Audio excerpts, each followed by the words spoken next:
Thomas was a man with many stories to tell. He had lived through some of the toughest days of his life as a soldier, serving in wars that most people only heard about in history books. Now in his late 70s, Thomas had retired and found comfort in quiet, peaceful places.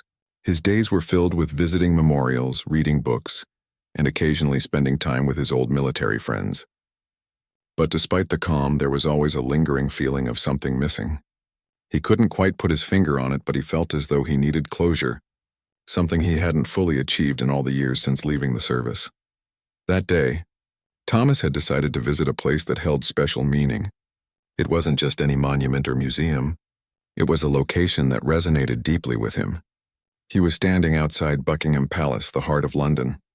The grand stone building loomed ahead, its beauty and history reminding him of everything he had given up in his youth.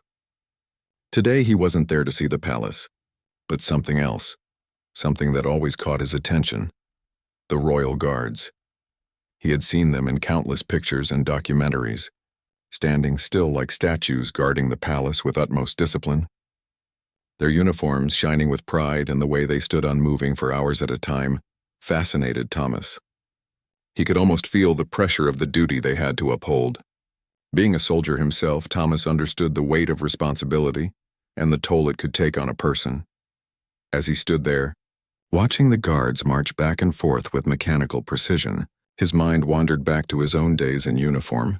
The younger version of himself had stood in the same position, faced with the same pressure, trying to maintain composure under the heavy weight of expectation. He wondered how much these guards truly felt, standing in the spotlight every day, constantly being observed by tourists and photographers, forced to keep their emotions hidden behind a mask of professionalism. One guard in particular caught his eye. This young man, tall and imposing, was doing his best to maintain the rigid posture required of him. Thomas noticed that despite his impressive uniform and the stern expression on his face, the guard seemed to be struggling. His hands were clenched tightly around his rifle, his back stiff, but there was something in his eyes that hinted at fatigue. Every few minutes, the guard shifted his weight from one foot to the other, trying to ease the strain on his legs. It was a small movement, something that most people wouldn't even notice, but to Thomas it spoke volumes. For a moment, their eyes met. The young guard quickly looked away, but Thomas saw it, a flicker of something human. It wasn't a moment of weakness, but rather a sign of something more complex: the toll of duty. The weight of being a royal guard wasn't just physical. It was emotional and mental as well.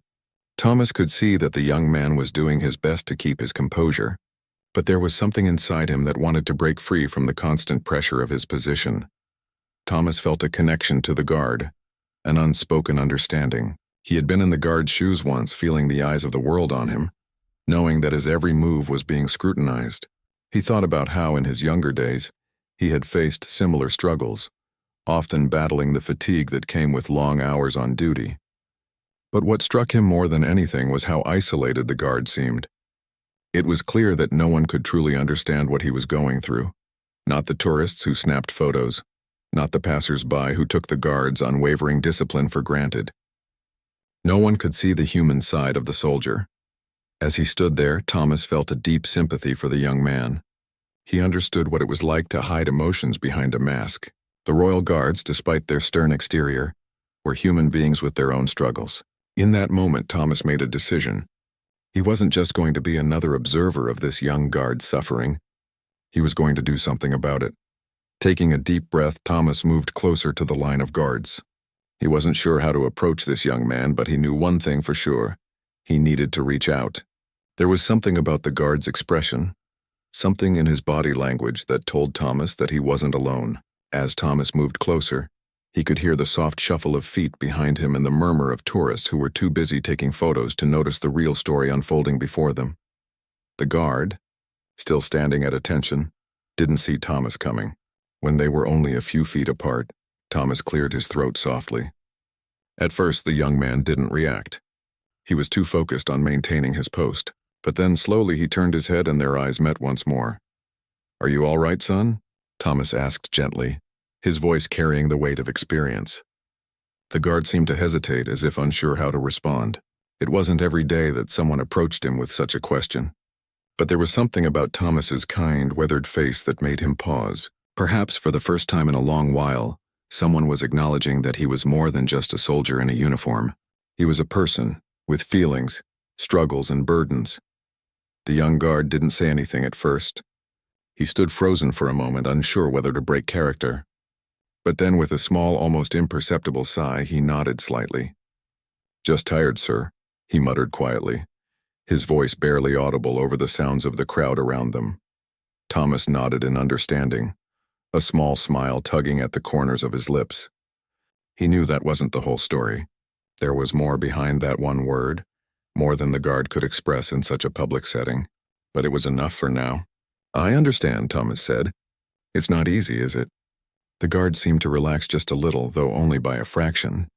His posture didn't change, but his eyes softened. For a brief moment, the weight of duty lifted, just enough for him to feel like a human again. Not just a soldier in a uniform. Thomas, seeing this, felt a wave of empathy wash over him. He had been in similar shoes before, feeling isolated, feeling like no one understood the quiet battles he faced each day. They stood there for a moment, in a kind of silent understanding, before Thomas gave the guard a respectful nod. He wasn't there to interrupt or break the guard's duty, but to remind him that he wasn't alone. And for Thomas, that was enough. Just the simple act of acknowledging another person's struggle could make all the difference. With that, Thomas turned and began to walk away, his steps slow but steady.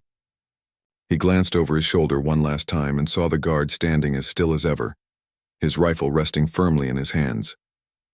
But this time there was something different in his eyes, something softer, less burdened. It was a small shift, but it spoke volumes. The young guard had been seen, truly seen, for the first time that day. And perhaps, just perhaps, it had made all the difference in the world. Private James had always known that being a Royal Guard was a role unlike any other. As a young man in his early 20s, he had been selected for this prestigious duty, an honor that few soldiers ever got to experience. His family was proud of him, and when he first received the call to serve as a Royal Guard, his heart swelled with excitement. The idea of standing tall in front of Buckingham Palace, watching over the royal family and being part of something so important, made him feel like he had a purpose that few others could understand. It was a dream come true, or at least that's how it felt in the beginning. But over time, reality set in. The glamour of the job faded, and what was left was an unrelenting schedule, long hours, and constant scrutiny. The public saw only the ceremonial aspect of the job, the crisp uniforms, the stone-faced expressions, and the precision with which the guards performed their duties. They didn't see the strain that came with it.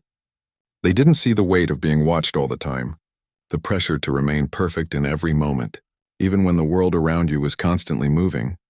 James had learned early on that a Royal Guard wasn't allowed to break character. He had been trained to be still, to never show emotion, and to endure hours of standing without the slightest sign of discomfort. If he moved even an inch or let his guard down for just a moment, he would be called out by tourists, photographers, or fellow soldiers. That wasn't something he could afford.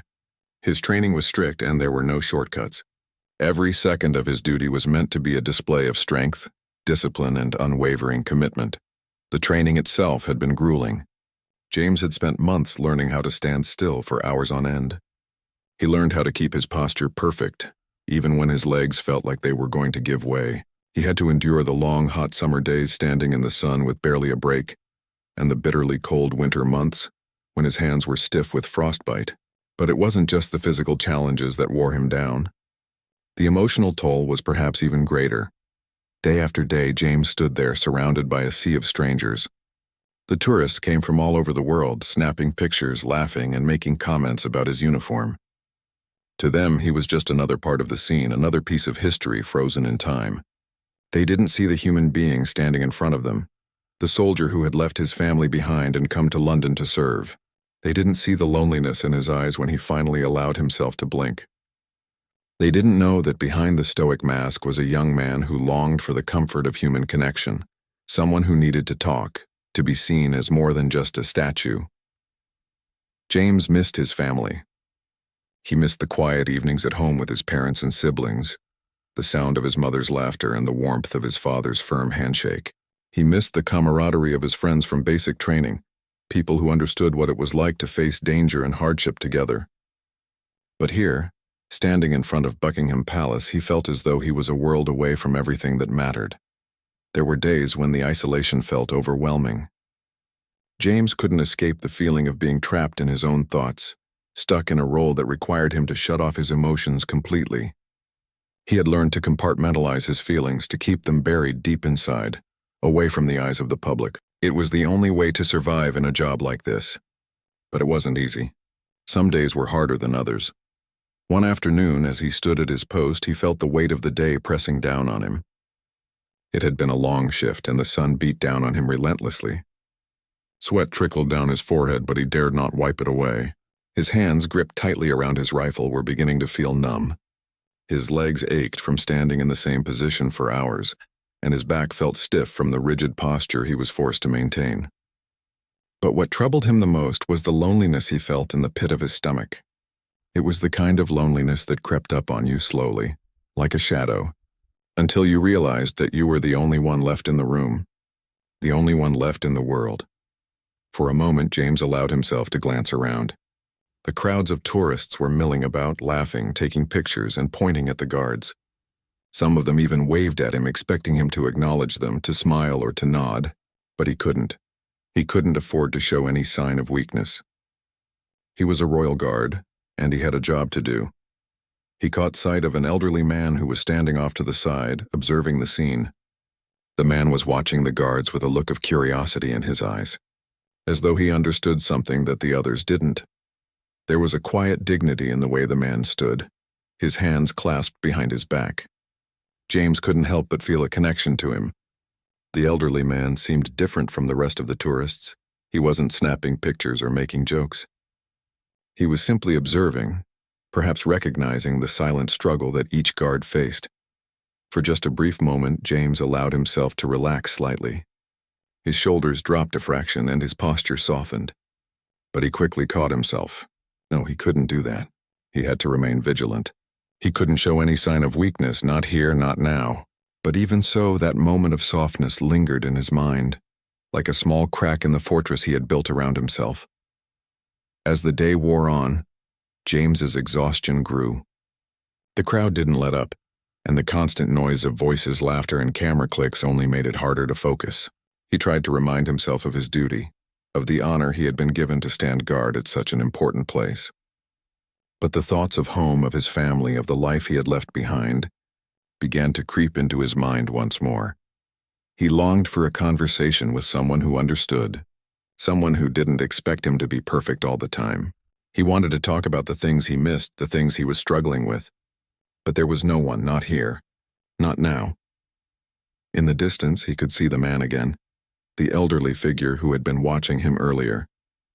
The man seemed to notice something in James's eyes, something that others had missed. For a brief moment, their eyes met, and James felt an unexpected rush of emotion. It wasn't pity or sympathy. It was understanding. The man seemed to acknowledge something about James that no one else had. The hidden struggles, the silent sacrifices that came with wearing the uniform. And in that brief exchange, James realized something. Maybe he wasn't as alone as he thought. Maybe there were people out there who understood, even if they didn't wear the same uniform or stand guard in front of a palace. There was a bond between soldiers, between people who had faced hardship and sacrifice. It was a bond that didn't need words to be understood. James stood a little taller then, not because he had to, but because for the first time in a long while, he felt seen.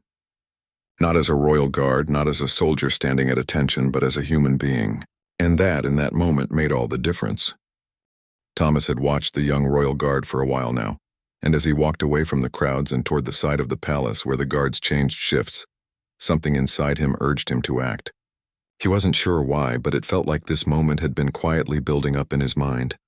A moment he didn't want to let slip by without reaching out to the guard. After all, he had been in similar shoes before. When he had been a soldier, the weight of duty and the isolation that came with it had been one of the hardest things to bear. He understood it all too well. Perhaps, just perhaps, he could offer something the guard desperately needed, someone who truly understood the struggles beneath the uniform. As he made his way through the crowd, weaving between tourists and families snapping photos, he couldn't shake the feeling that the young guard was struggling in a way that no one could see. It wasn't just the long hours on duty or the physical strain, No, it was something deeper, an emotional burden that came with being constantly on display, unable to show any signs of weakness. The pressure to always be perfect, always remain unmoving and impassive weighed on him. Thomas could see that. And that's what made him decide that he couldn't just stand by and do nothing. He approached the guard cautiously, trying not to disrupt the calm atmosphere that had settled around the palace grounds. As he got closer, he noticed how still the young man stood, his gaze fixed straight ahead, eyes hidden behind the regulation cap. The stoic expression was there as expected, but there was something in his posture, a slight sagging of his shoulders, a small shift of his weight, that suggested exhaustion. This guard wasn't just a figurehead standing tall. He was a person, a young man struggling under the weight of his role. Thomas didn't want to approach him in a way that might embarrass the guard. So instead of walking directly up to him, he took a few steps back and watched for a moment. It seemed like the right thing to do. Maybe, just maybe, the guard might be more willing to speak to someone who had shown the courtesy of giving him space. For a few moments, they stood in silence, the bustle of the crowds continuing around them. Thomas couldn't help but notice how lonely the guard looked. His face remained expressionless, but the tension in his body was visible, like a coiled spring. Thomas, with his years of experience, knew that kind of stiffness wasn't just from standing for hours. It came from a deeper source, a feeling of being trapped in a role, of being seen as nothing more than a figure, an object, rather than a person. After a minute, Thomas couldn't hold back any longer.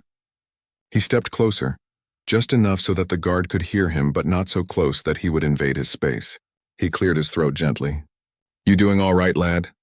he asked softly, his voice kind, though firm with the authority of someone who had seen it all. The guard's eyes flickered, just for a second. It was a brief, almost imperceptible reaction, but Thomas noticed it. For a moment the young man hesitated, unsure whether to break from his duty or not. Thomas didn't push.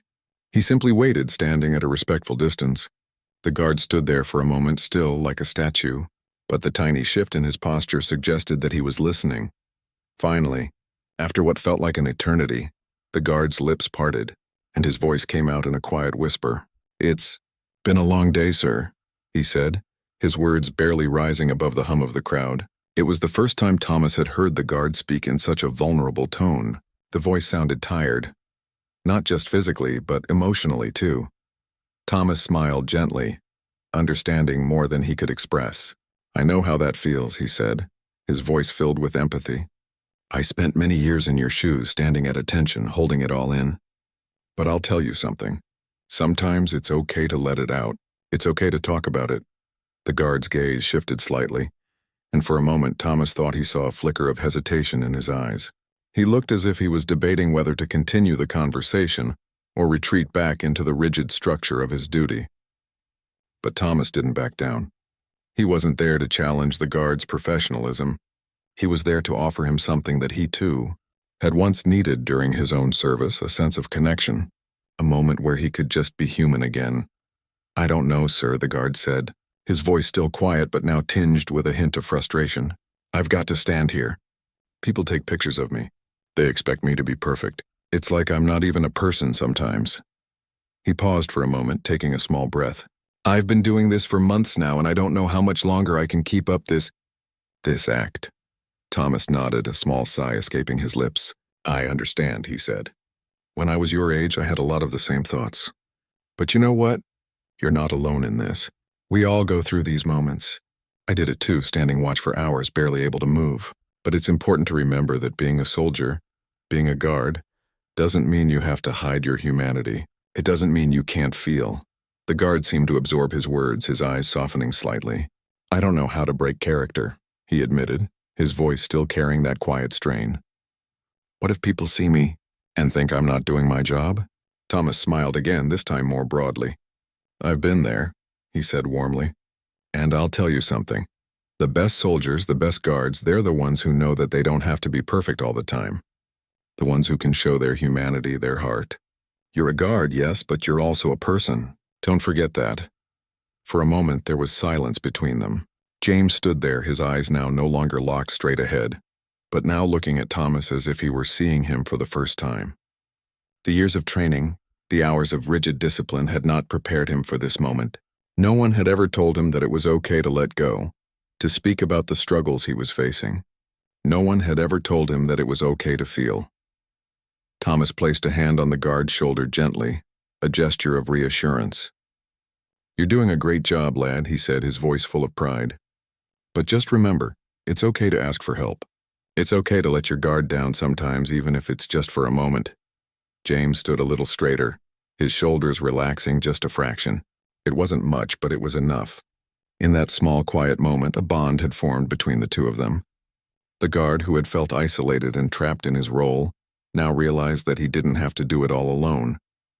There was understanding and compassion, even in the most unlikely of places. As they stood there for a few more seconds, Thomas took one last look at the young man. "I'll leave you to your post," he said, giving the guard one final nod. "But take care of yourself, all right?" James nodded, a slight smile tugging at his lips. It was a small smile, but it was real, and in that instant it felt like the weight of the world had lifted just a little. Thomas turned to leave, knowing that his brief conversation had made a difference. He had given the young guard something no one else had, an understanding heart, a reminder that soldiers were not machines. They were people, just like anyone else, struggling with their own battles and their own quiet burdens.